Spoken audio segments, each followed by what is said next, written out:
Hello everyone, I am Dr. Ritu working as a consultant obstetric and gynecologist in Silver Stick Hospital, Gurugram. आज हम बात करेंगे PCOD के बारे में। गायनी ओपीडी में आने वाली हर 5 में से एक फीमेल आज पीसीओडी से पीड़ित है। अब ये होता क्यों है? सबसे इम्पोर्टेंट है इसमें हमारा लाइफस्टाइल, आजकल का लाइफस्टाइल जिसमें हम बाहर का जंक ज़्यादा खाते हैं, हमारी एक्टिविटीज़ नील है, हमारी एक्सरसाइज नील है, और दूसरा इम्पॉर्टेंट फैक्टर है जेनेटिक्स। अब हम इसे पता कैसे करें कि हमें पीसीओडी है।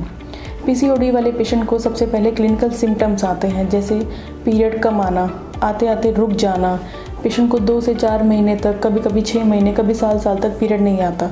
उसके साथ चेहरे पे एक्ने हो जाना, हेयर ग्रोथ हो जाना, वेट गेन होना, जो सबसे कॉमन दिखता है आजकल। वेट गेन से बहुत ही लोग परेशान रहते हैं।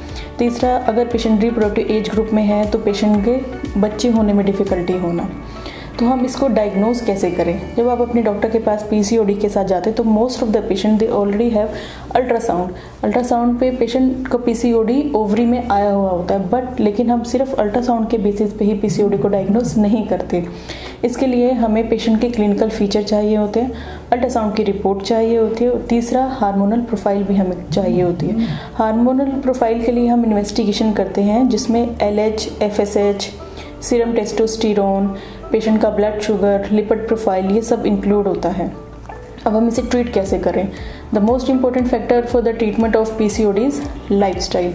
हमें अपना लाइफस्टाइल चेंज करने की ज़रूरत है। एक्सरसाइज, स्मॉल फ्रीक्वेंट मील, नो जंक।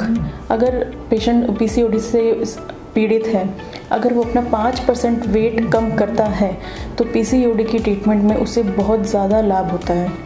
5%, अगर आप 60 किलो के हैं तो आपको सिर्फ 3 किलो वज़न कम करना है और आपके पीसीओडी के जो चेंजेस हैं वो रिवर्स होने शुरू हो जाएंगे।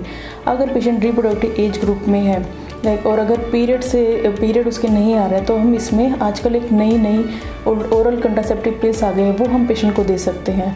अगर बच्चे नहीं हो रहे, इनफर्टिलिटी हो रही है, तो हम उसे ओवुलेशन इंडक्शन की दवाई देते हैं। पीसीओडी में इम्पॉर्टेंट क्या है कि फ्यूचर में जो पेशेंट पीसीओडी से सफ़र करते हैं उन्हें डायबिटीज़ होने का रिस्क रहता है, हाइपरटेंशन होने का रिस्क रहता है, लिपिड प्रोफाइल ख़राब होने का रिस्क रहता है। इसलिए इन कुछ पेशेंट्स को एंडोमेट्रियल, जिसे हम बच्चेदानी का कैंसर बोलते हैं, वो भी होने का रिस्क रहता है। तो इसलिए हमें अपना लाइफस्टाइल चेंज करना होगा पीसीओडी को रोकने के लिए। Thank you.